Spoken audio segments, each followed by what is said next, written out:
sentença de destruição da região de Sodoma e Gomorra, e era o lugar onde Ló estava morando, era naquele lugar que Ló vivia. E Abraão intercede ao Senhor pela vida de seu sobrinho. E esse momento acontece de uma forma maravilhosa. Há uma manifestação de Deus visível, o que os teólogos chamam de teofania, né? Quando Deus ele se manifesta ao homem de forma visível, às vezes até tátil. E Abraão recebe uma visita de três homens, 3 seres, e desses 3, um deles é o próprio Deus manifestado de forma visível, de forma humana. Essas aparições no Velho Testamento, na verdade, elas eram chamadas de o anjo do Senhor, né? Quando o anjo do Senhor aparecia, o anjo do Senhor é o próprio Jesus Cristo, antes do nascimento, a sua existência antes do nascimento, né? Quando Deus aparece eventualmente aos homens através de uma forma humana, uma manifestação humana, e foi exatamente o que aconteceu com Abraão aqui. Deus apareceu para ele, não como realmente o Senhor em glória. Ele apareceu de uma forma acessível, de uma forma compreensível a Abraão, e junto com ele mais 2 anjos. E esses 2 seguiram para destruir Sodoma e Gomorra. Mas o que eu queria pregar nessa noite, de forma bem breve, não é sobre essa manifestação de Deus, não é sobre a destruição de Sodoma e Gomorra, não é nem tampouco sobre a intercessão de Abraão pela vida de seu sobrinho Ló. Uma coisa me chamou a atenção quando eu li esse texto. Ele diz que Abraão, por causa da insistência, ele já havia intervido, né? Ele já havia questionado ao Senhor ou tentado persuadir a não destruir a cidade outras vezes, né? Ele começa a fazer testes, né? Senhor, e se lá tiver 50 justos, o Senhor vai destruir a cidade com 50 justos dentro da cidade? Aí ele diz, não, se tiver 50 justos lá, eu vou poupar a cidade inteira. E aí ele vai diminuindo o número, né? Vai tentando convencer a Deus de não destruir a cidade por causa dos justos que pudessem existir naquele lugar. Mas o número vai caindo e Deus continua dizendo que se houver essa quantidade justa, ele não vai destruir a cidade. E no final ele destrói a cidade, ou seja, não havia nem a quantidade mínima de justos dentro daquela cidade. Ele tira os justos que haviam de dentro da cidade e destrói a cidade porque não atingiu a cota. E aí, mas como eu falei, não é sobre isso que eu quero falar. O que me chamou a atenção nesse texto é o final do versículo, o final da fala de Abraão. Ele diz, agora me atrevi a falar ao Senhor. Ou seja, eu, mero humano, eu vou questionar a Deus agora. Eu vou me atrever a falar ao Senhor. E ele termina dizendo, ainda que sou pó e cinza. Aqui está a chave da mensagem que eu queria compartilhar para os irmãos. Há outras passagens que eu gostaria de ter citado também, eu gostaria de citar, ou de ler, mas por causa do tempo eu vou apenas citar outros homens que tiveram uma postura parecida com essa de Abraão. O que eu aprendi nesse texto, na vida de Abraão e na vida de outros homens de Deus que tomaram atitudes semelhantes a dele, que eu vou citar logo em breve? Ele reconhece o seu estado, ele reconhece quem ele é diante de Deus.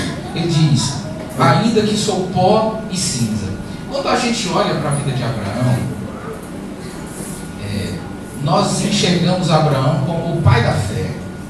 Eu vejo Abraão como um homem que tinha experiências profundas com Deus. Deus está na frente dele, ele está conversando com Deus.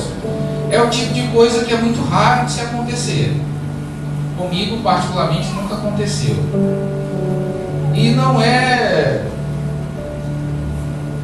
exclusividade de Abraão. Alguns outros homens tiveram momentos semelhantes a esse, como Gideão, em que o anjo do Senhor aparece para ele e recebe o holocausto na hora, em tempo real. Ele vai lá e toca no holocausto, o holocausto evapora e a oferta evapora e sobe diante de Deus. Então, quanto mais nós crescemos em santidade, quanto mais nós crescemos na graça de Deus, quanto mais nós crescemos na presença de Deus, acontece simultaneamente um outro crescimento. Acontece um crescimento em humildade, um crescimento em fé e um crescimento em amor. Então, eu gostaria de falar nessa mensagem sobre crescimento espiritual.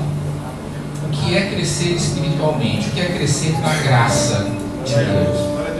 Eu considero Abraão um homem extremamente honrado, um homem extremamente justo, um homem que se destacava dos demais homens pela sua fidelidade, pela sua integridade e pela sua fé. E aí, quando eu olho para a vida de Abraão, eu vejo um homem que recebeu promessas de Deus extraordinárias. Um homem que ouviu o próprio Deus falar, dizendo: sai da sua terra, da sua parentela e vá para o lugar que eu te mostrarei. Um homem que vivia cada passo da sua vida conduzido por Deus. Um homem que Deus disse: será que eu vou fazer alguma coisa e não vou avisar Abraão? Ele faz uma pergunta, né? Porventura eu faria alguma coisa e não ia avisar Abraão do que eu vou fazer? Ou seja, Deus decidiu dar satisfação a Abraão daquilo que ele ia fazer.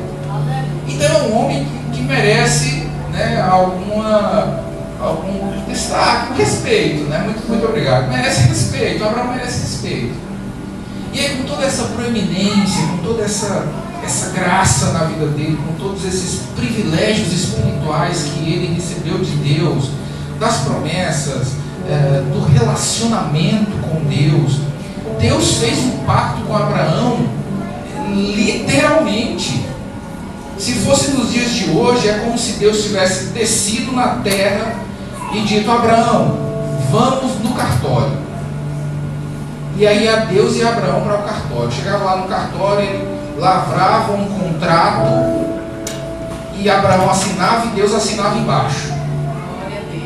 Deus fez isso com Abraão. Ele fez nos moldes da época.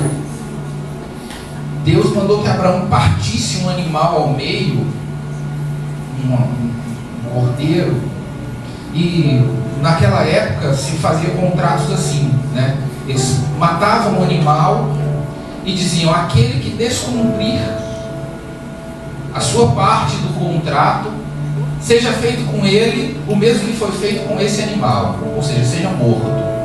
Então Abraão pegou, esquartejou esse animal, dividiu as duas metades dele. E no contrato daquela época, o cartório daquela época era um negócio meio brutal, né? O cartório daquela época era um negócio ignorante, né? Hoje a gente vai para papelzinho, carimbo, não, naquela época era sangue. E aí os contratantes caminhavam por entre aqueles pedaços de animal. Eles iam em direção oposta, eles se encontravam no meio, passavam e voltavam. Então isso era uma aliança. E Abraão fez isso. E ele adormeceu no meio desse ritual. E a Bíblia diz que Deus passou pelo meio daquele animal. Ele passou entre aquela carcaça, dizendo, como quem diz: eu estou assinando o meu contrato com você, Abraão. Então, Deus disse: Abraão é meu amigo. Um homem que merece respeito. E aí a gente percebe que apesar de todo esse destaque espiritual, apesar de toda a espiritualidade, santidade, fé que Abraão tinha, Abraão deu o dízimo a Melquisedeque, que é uma figura do próprio Jesus Cristo no Velho Testamento. Imagina você dar o dízimo direto assim para Jesus, né? Que glória! Então, não que Melquisedeque seja Jesus, mas ele representava Jesus. Tanto é que Jesus é sacerdote, não segundo a linhagem de Levi, mas segundo a ordem de Melquisedeque, como diz o autor aos Hebreus. Então, com todo esse destaque, o que Abraão pensava a respeito dele mesmo era isso aqui: ainda que sou pó e cinza. Então, quanto mais uma pessoa cresce na graça, quanto mais uma pessoa cresce espiritualmente, quanto mais uma pessoa cresce na fé, mais humilde ela se torna, mais fé ela tem e mais amor ela tem. Com tudo que Abraão já viveu, com tudo que Abraão já experimentou, vivenciou na sua vida, a arrogância não subiu ao coração dele. Ele diz: eu vou me atrever a falar ao Senhor, ainda que eu sou pó e cinza. Um homem que fez algo semelhante foi Davi. No Salmo 22, se não me falha a memória, Davi diz: eu sou verme e não homem. Um outro homem, bem rapidinho, a gente já está encerrando, um outro homem semelhante a esses dois já citados foi o profeta Isaías. Isaías já era profeta quando ele, no capítulo 6, tem aquele encontro com o Senhor. Ele não se tornou profeta a partir daquele dia, ele já era profeta. Mas aí, quando ele se encontra diante da majestade de Deus, quando ele se encontra diante da glória de Deus, quando ele vê o alto e sublime trono e as orlas do vestido do Senhor cobrindo todo o salão, ele diz: ai que vou perecendo, pois sou um homem de lábios impuros. Então, como um profeta diz isso, ele sendo profeta, ele diz: a minha boca é imunda, meus lábios são impuros, a minha boca só fala o que não deve falar. Então, quanto mais uma pessoa se aproxima de Deus, mais ela enxerga os próprios defeitos. Quanto mais uma pessoa se aproxima de Deus, quanto mais comunhão com Deus, mais pecador nós devemos nos considerar. Quanto mais nós crescemos na graça e na espiritualidade, na santidade, menor nós nos sentimos. Porque quando você se aproxima, Deus, ele é luz. Jesus disse: eu sou a luz do mundo. Quanto mais luz em um lugar, mais você consegue enxergar com clareza. Quanto menos luz em um lugar, menos você enxerga com clareza. Então, quando a luz de Deus brilha em nós, a gente consegue enxergar todos os nossos defeitos, falhas e pecados. Agora, quanto menos luz de Deus houver em você, menos você vai perceber os seus próprios defeitos e pecados. Menos eu vou perceber minhas próprias falhas, minhas próprias transgressões. É por isso que as pessoas que não servem a Deus, as pessoas que não conhecem a Jesus, elas não sentem remorso, elas não sentem necessidade de se arrepender pelos pecados do dia a dia. Homens traem as suas esposas aí no mundo e não tem nenhum problema, ele não sente nenhum problema, ele se acha o máximo, ele se considera um garanhão, ele se considera um camarada esperto. Mas a partir do momento que a luz de Deus brilha no coração desse homem, ele sente vergonha disso. O mesmo homem que antes não sentia nada e não via nenhum problema em nada, começa a enxergar com clareza tudo que agrada e tudo que desagrada a Deus em si mesmo. Agora me atrevi a falar ao Senhor, ainda que sou pó e cinza. Nem do ponto de vista material e financeiro essa frase não caberia para Abraão aos nossos olhos. Porque Abraão, nesse momento, ele tinha tanto dinheiro, ele era tão rico, que o motivo dele estar intercedendo por Jó é porque o dinheiro que eles tinham, o gado que eles tinham, era demais para a terra, e eles tiveram que se separar. E aí Ló foi para o lado de Sodoma e Gomorra, e Abraão foi para a direção oposta. Então ele era um homem rico, era um homem extremamente rico, era um homem poderoso, era um homem que juntou-se a outros reis e venceu guerras. Abraão tinha um exército com ele. E aí esse homem que tinha tanto poder, tanta riqueza, tanta influência, tanta santidade, tanta fé, tanta espiritualidade, diante de Deus, a única coisa que ele tem para dizer é: eu sou pó e cinza. É constrangedor ouvir isso de Abraão, porque às vezes tem algumas pessoas que tiveram alguma experiência com Deus, tocaram na graça, e elas julgam-se intocáveis. Infelizmente, até algumas lideranças aí de renome se julgam acima do bem e do mal.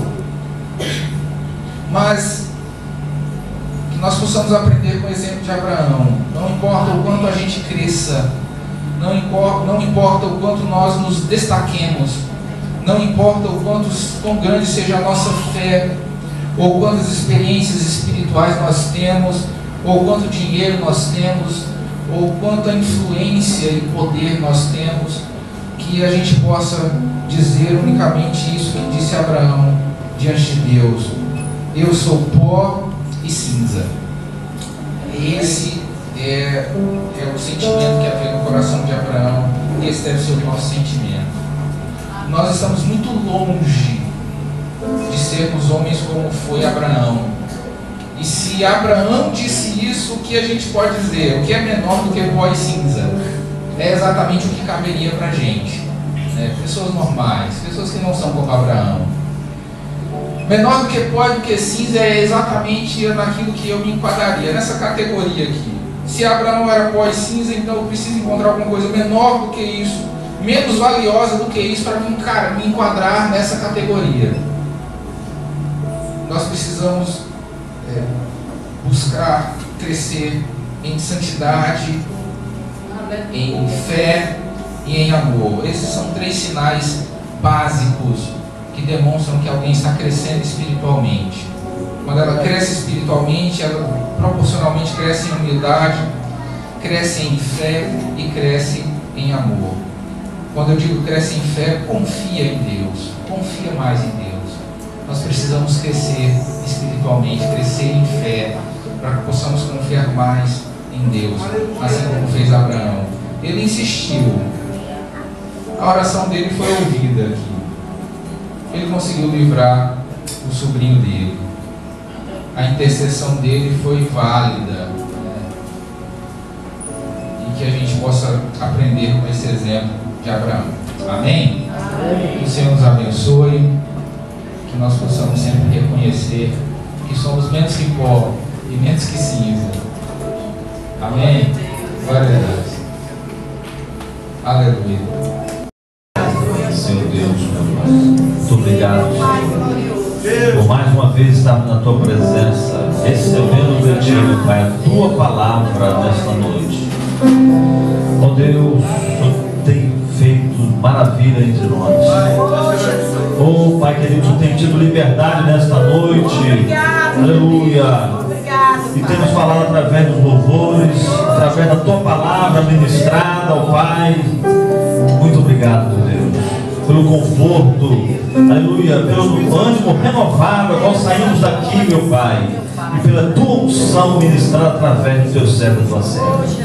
Ó meu Deus, lá à nossa frente, aleluia, quebrando todas as barreiras, todas as dificuldades. Atua, Senhor, no seio das famílias, Senhor. Aleluia, tirando aquilo que não pertence a Ti, meu Pai. Tu conhece, meu Deus, a integridade. Conhece, meu Deus, nossos pensamentos, meu Pai. Sabe dos nossos desígnios, aquilo que nós temos preparado para fazer. Mas não permita fazermos se essa não for a Tua vontade. Ó Deus, toma, Senhor, a vida dos familiares do irmão Danilo nas Tuas mãos. Tu sabe, meu Pai, o que eles necessitam, o que Teu servo necessita, meu Deus. Ó Deus, leva-nos em paz, retorna aos nossos lares, possamos encontrá-los em paz, na noite abençoada, um final de semana abençoada, que nós possamos ter um sábado, domingo, debaixo das Tuas santas e poderosas mãos, tudo para a glória do nome de Jesus.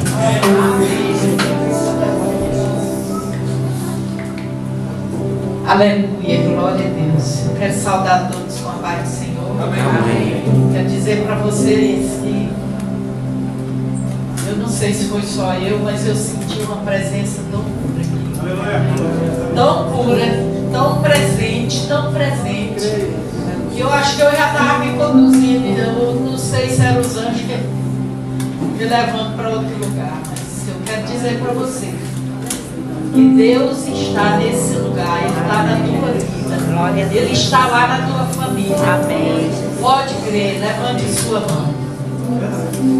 Que a glória de Deus Pai e o amor de Jesus Cristo, seu Filho bendito Jesus, e as doces divinas consolações do Espírito Santo de Deus seja por toda a igreja, não só hoje, mas para todo sempre, em toda a face da terra. E a igreja do Senhor diga amém.